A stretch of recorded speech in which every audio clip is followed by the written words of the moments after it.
The whole house is dark except of the alarm light because we are under 10% state of charge with the garage battery.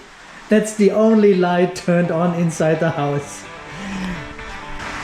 Guys, we have to save on energy because it's raining outside and the battery is so low you will not...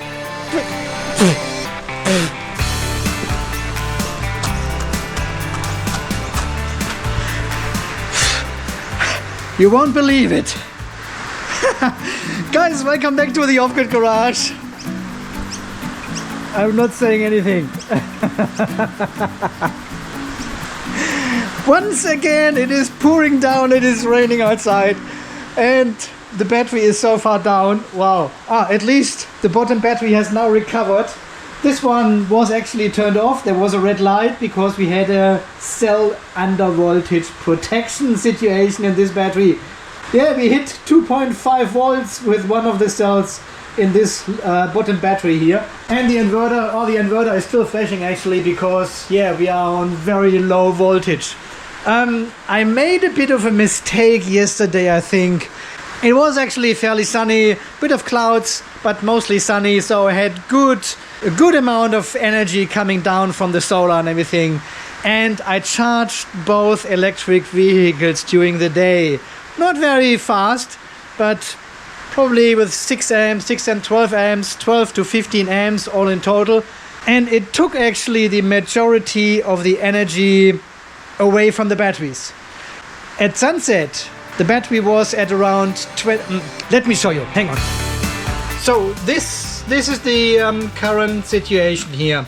We are making 172 watts from all our solar here on the garage and shed and everything. That's a 14.4 kilowatt peak system, and we're making 160 watts plus another 21 watts, the famous 21 watts from the PV inverter, which is our tilt system on the house. Yeah, it's connected through a 4-port inverter to the AC side of our off-grid system here, and this all feeds a load of 326 watts. I'm not even sure what is running at the moment. It's 320 watts here. Just don't hope the pool pump has turned on. No, it hasn't. The spat fridge is running. That is good. And this computer and monitor, the light is on. I don't know what's using 308 watts now. No idea.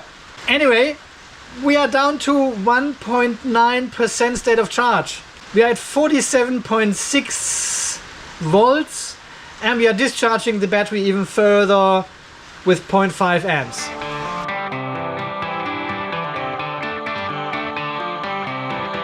So let's have a look at yesterday. Here you can see it. So I made 28 kilowatt hours yesterday roughly, and I spent 29 kilowatt hours, so that's not great. And here at the highest you can see the battery was only charged to around 23% state of charge.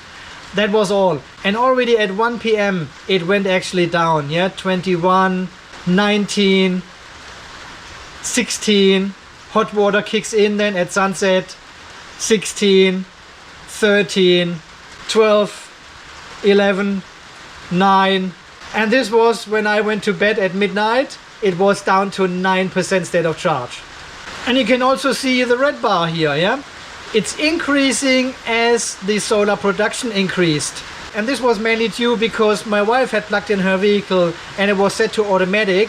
And the more solar it came in, it faster it charged. Here, for example, solar was 5.1 kilowatt hours and we have used 4.4 kilowatt hours. This is not going into the battery, this is direct use.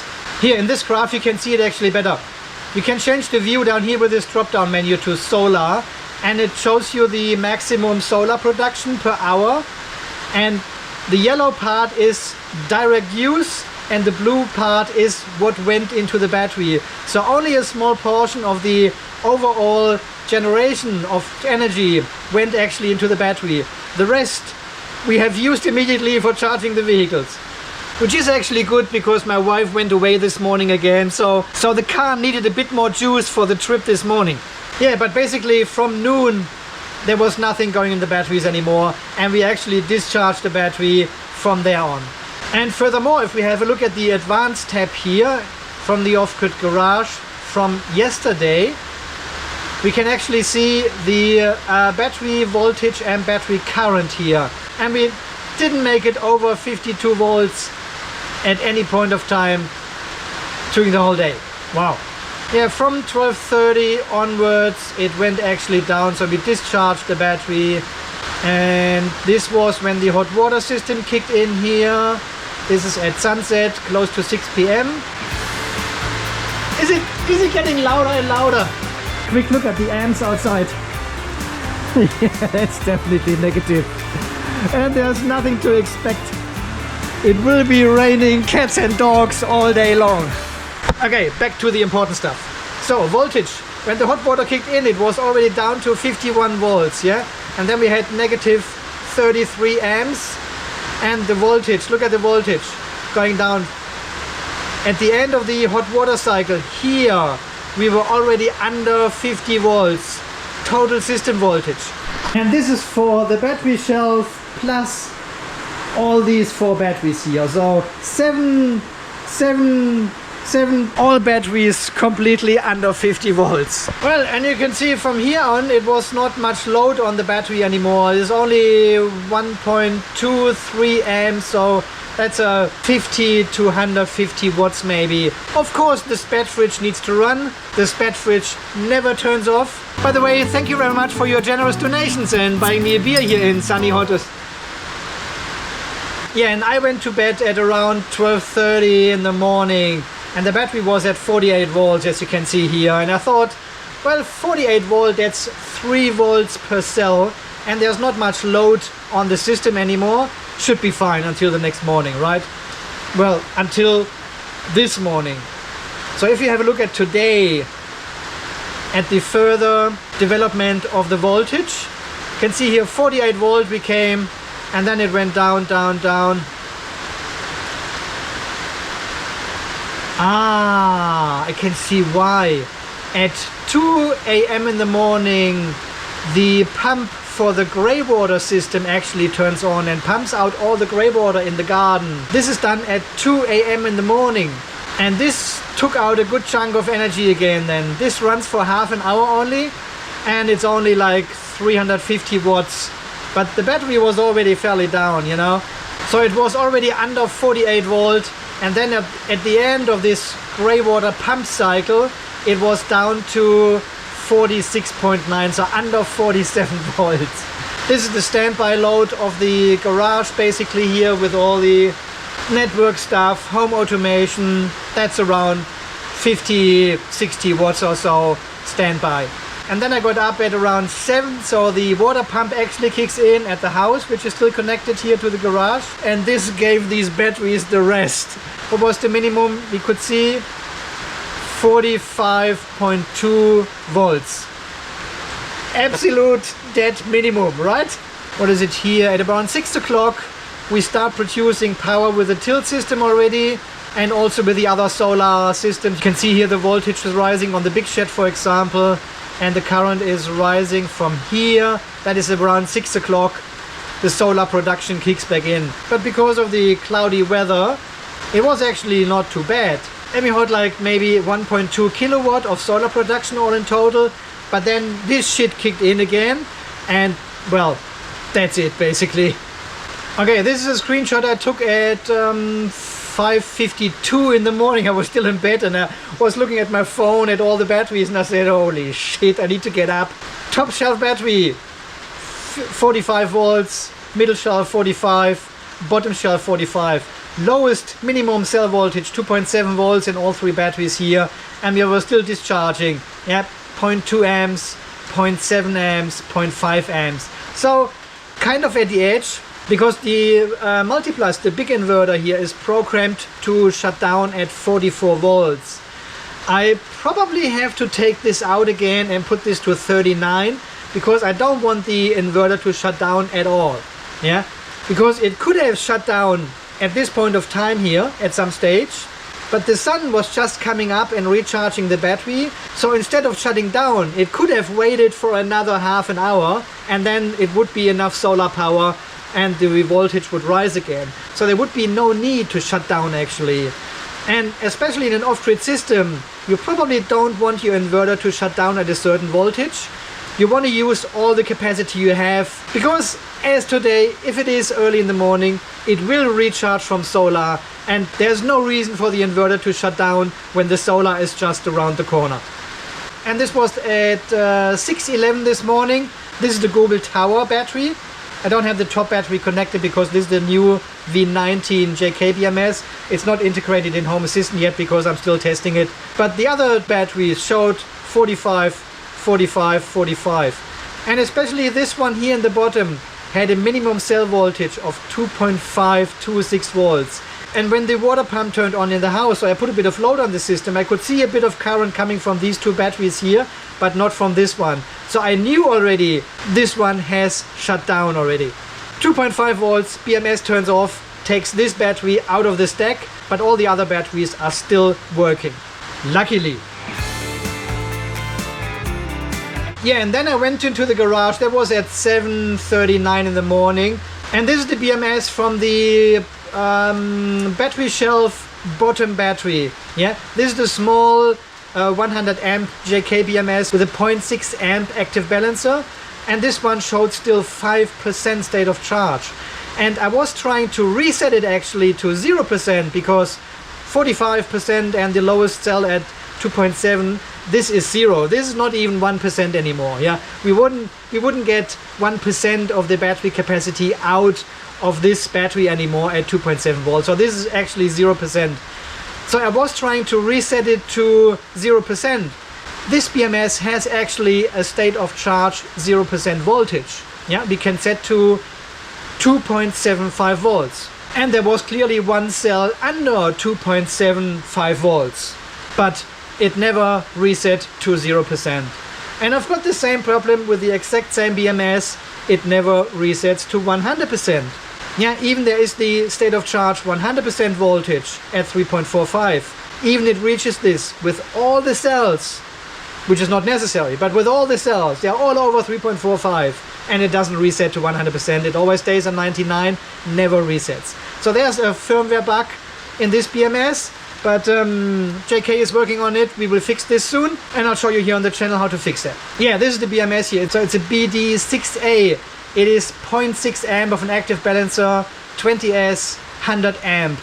Yeah, it's only a bit of a 1 year here in the off-grid garage in the battery shelf. So I took these screenshots this morning to send to Qigong so they can work on a solution to fix that. And if you have a look here at the top shelf battery, yeah, this is the Overkill BMS, the JBD, the JK-BMS, 100 amp BMS, and this actually sits on 0% state of charge without having an undervoltage protection situation. Yeah, I have said this many times here on the channel. This Overkill, this JBD BMS is actually pretty accurate with the state of charge calculation. The JBD BMSs have also a voltage setting from 0% to 100% in 10% incrementals in the app. So you can actually assign a state of charge to a certain voltage. Yeah, this doesn't make much sense here for lithium iron phosphate batteries because we have such a flat charge and discharge curve. Yeah, you couldn't probably tell at 3.25 volts, are you at 30% or are you at 80%? You couldn't tell.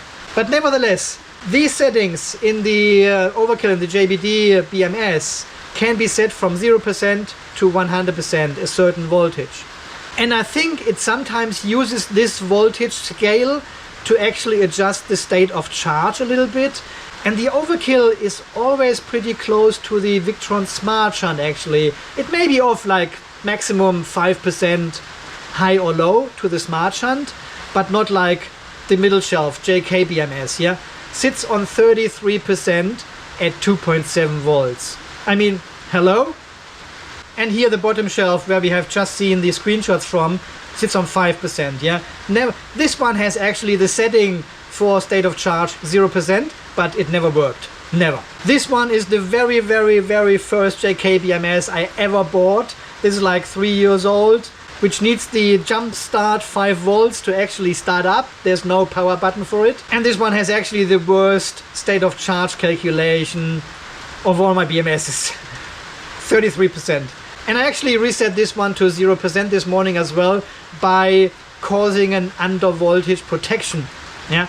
So I set the undervoltage protection voltage to 2.8 volts, and we are under 2.8 with one cell, and it automatically resets to 0% then. But this is clearly not how it's supposed to work. It should actually calculate accurately, fairly accurately, like the JK-BMS, for example. And when I did the discharge test the 2 or 3 videos ago last week, when I took all the energy of all my batteries here and put this in my wife's car to charge it up to 100% for a big trip, I completely discharged the Gobeltower as well. Yeah, I waited until all the BMSs turned off at 2.5 volts. Undervoltage protection in all 4 batteries. And that also means the BMS resets to 0%, as we can see here. Yeah, 2.5 volts reached, 0%. This one did the same at that point of time. It reached the 2.5 volts and reset to 0%. And then I used the battery for a couple of days, and look at this now. It is now on 6%. It thinks it is on 6% at 2.7 volts. This is how far the state of charge calculation has drifted again in this version 15 BMS, the normal 200 amp JK inverter BMS. Yeah, 6% state of charge at 2.7 volts. So calculation in this one here all over the place. It's running firmware 15.38. Battery number 1, this is the MB31. This has a version 14 BMS running version 14.25 as a firmware. A couple of days ago it also reset to 0% when it hits 2.5 volts, and now it shows only 1%. So obviously this BMS here has a better accuracy, a better algorithm, a better calculation of the state of charge than the version 15 BMS. We can't really tell because this one has just reached the 2.5 this morning, so this reset is fairly fresh. But these 2 BMSs here, version 14 and version 15, have reset at the same time back then when I fully charged my wife's car and discharged the whole Gobeltower to 0. But the version 15 is already drifting again a lot, while this one seems to be pretty accurate. Oh, we are making 460 watts at least. I must be charging the battery with 0.8 amps. We've got 0.8 amps outside, guys. Not too bad. And I want to quickly show you something else here in the Victron system. We want to go into the, where is it? Smart Shunt. There's the Smart Shunt. So the Smart Shunt shows 1.9% here, yeah, as you can see. Never connected to the Smart Shunt with this new phone, obviously. And you go into the settings, into battery, and get rid of this warning here. And actually down here, state of charge, you can calibrate it manually. You can set a state of charge manually. See, you can go up and down, or even put in a number, 25%, click on OK, and the Smart Shunt then starts from 25%. So they have added this feature here like a year ago or something, that you can actually manually set a state of charge for your Smart Shunt. That's a very good feature to manually calibrate your Smart Shunt. So I've set this one this morning to 1%. Yeah, this was at 6 a.m. in the morning, and the battery was down to 45%. Okay, cancel. Don't want to change this again. But this is something you can actually do now in the Smart Shunt, so that's very good. That's a very good feature. Yeah, so this is the state of charge of the off-grid garage this morning at this rainy, very rainy morning.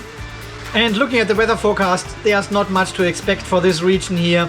Yeah, it forecasts only 10 to 12 kilowatt hours, but it also forecasts we are using 19 to 23 kilowatt hours from experience from the last couple of days or whatever. So I'll probably leave everything running as it is. There's not much I can do anyway. We are charging with 0 amps at the moment, and I will see what the day brings, and I'll put a little update here in this video as well in the afternoon close to sunset, and see how much energy we have actually made in this condition and how much we have used. Alright guys, see you in the afternoon. You have a fantastic day. Stay dry. Hello my friends, welcome back. It is now 4 p.m. and I want to show you what has happened since this morning in our battery room here. Well, nothing basically. We are on negative 5 amps outside and the state of charge has increased to 3.8% as per the smart shunt. So that is ridiculous low and certainly not enough to heat up the water tonight. So I actually want to connect another battery to the system and discharge it. I probably just parallel it to the other batteries because they are so low, they are under 50 volts. Probably the most efficient way to actually top up these batteries. Everything else would cause losses through AC-DC or DC to AC conversion. And if I parallel the batteries, it's only the efficiency of the lithium battery actually discharging and charging, which is over 99%. So I have already connected a good old friend here, the Frankenstein battery, which we have completed in the last video or in the next video, depending when I publish them. So you either know about this battery already or you don't. Anyway, I have connected now the battery here with these cables to the Powerwall 2.0. Powerwall 2.0 is disconnected from our battery shelf, so that is all standalone. I've turned off the breakers of all the Gobeltower batteries. So it is just this battery connected to the Powerwall at the moment. And what I want to do is now I turn on one of the batteries, maybe the bottom one first. And I've checked all the BMSs here. They all have the current limiter turned on and the maximum charge current sits on 50 amps. So as soon as this one dumps more than 50 amps in one of the batteries, it will actually turn on the current limiter and then reduces the charge current from 50 or from whatever it is down to 10 amps only. Yeah, and then every couple of minutes it checks again. If the current is still over 50, it puts the current limiter back in and waits for the current actually to taper off a little bit, and then it doesn't use the current limiter anymore. I made actually a couple of videos about this current limiter function in these BMSs here. I'll link them down below. But because I think this battery is almost full, it could be at 80% or so, there will be a lot of current flowing from here into these batteries because they are just under 50 volts and this one has 52 volts. But maybe the current limiter will not kick in at all because the voltage rises so fast and the current goes down between these batteries anyway, and we are not exceeding the 50 amps. So there's only one way to find out, right? Alright, so we're having a final look at the Frankenstein battery here. We are at 53.28 volts actually. So I think the cells are pretty much fully charged, maybe 90%. Look at this, 3.3 volts, and we haven't used this battery for quite a while because it didn't have a BMS. Now it has one. So, and looking at the settings of this BMS, continuous discharge current 100 amps and the delay is 300 seconds. So even if we discharge the Frankenstein battery here with more than 100 amps and charging this one with more than 100 amps, this one will actually limit the current earlier before this one turns off discharging. Yeah, this one recognizes it in a couple of seconds and this one takes, what is it? It says here 300 seconds. Let's do it. Battery is full, battery is empty. But if we see 150 amps or even more for a couple of seconds, we might have a problem here in the links power in because there is a 150 amp ANL fuse inside and it may actually pop the fuse, but we have to find out. Alright, screen recorder is running and on. Alright, how many 1000 amps? 190. Should actually reduce to 10. There you go. 10 amps only. This is the Frankenstein battery we are looking at. So that's the current limiter has kicked in. And you can also see the red light there on the BMS. So it says there's an over... Oh, and I also get a notification here which says the SPET calibration center has monitored a overcurrent situation. Yeah, because all these batteries here in the Gobeltower, they are connected to the Servo GX. And the BMS has just reported an overcurrent situation or an alarm, a warning, but that's all fine. Alright, so we are only pulling 10 amps now, so we can actually introduce the next battery. Second one. 121 amps, 109, 0, and now we should have 20. Exactly. Well, both the bottom battery and the next battery have the current limiter activated now automatically. We probably get another notification from the system now. No, we don't? Okay, that's fine. Because the alarm already exists. So, 20 amps. Okay, let's put on the third one. Yep. 115, 110. Now we can see it. Okay. And now we see 30 amps coming from the Frankenstein into these batteries here. 30 amps. That's all. Okay. And the last one on the top. 108, 110 amps. Goes to 30. And now we have the fourth current limiter kicked in, 40 amps. How good is that? 100% a fully charged battery here connected to 4 empty batteries, and we are charging them only with 10 amps each. So these batteries actually slowly increase the voltage now until the charge current for each of these batteries is lower than 50 amps, and then they turn off the current limiter again, and then we have more current coming from this battery into these ones here. That is cool. Alright, and because we have an isolated system now from the battery shelf, we can actually turn on the Phoenix inverter again and heat up the water, and also turn on the pool pump for a while. Didn't run today, so we can use all this energy now here with this inverter, and if there's any excess, it goes into the battery shelf anyway. Okay, let's turn on the inverter. Sits on the Powerwall 2.0. So we can now see the Frankenstein battery here discharging with 80 amps around. We've got 63 millivolt deviation, and the voltage has already dropped to 51.78. So I'm not sure how full this battery actually is, but it looks like it is not as full as I was expecting it, because otherwise the voltage wouldn't have dropped that much. But let's have a quick look how this looks like here in the Victron system. So we are still making 579 watts of solar.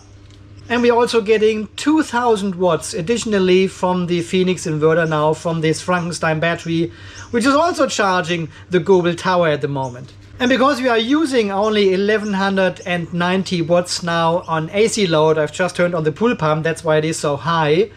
The rest of the energy goes actually into the battery shelf. And you can see here the current is 19 amps into the battery shelf, yeah? But this is very inefficient, of course, because we're having the Frankenstein battery on 48 volt DC, makes AC in the Phoenix inverter, the AC goes over to the Multi Plus, and the Multi Plus makes 230 volt AC again to 48 volt DC and charges the battery shelf, yeah? Super, super inefficient. We are losing about 30%, and that's why I want to also turn on the hot water. And this actually gets rid of the excess energy. So we now have an AC load of close to 3000 watts.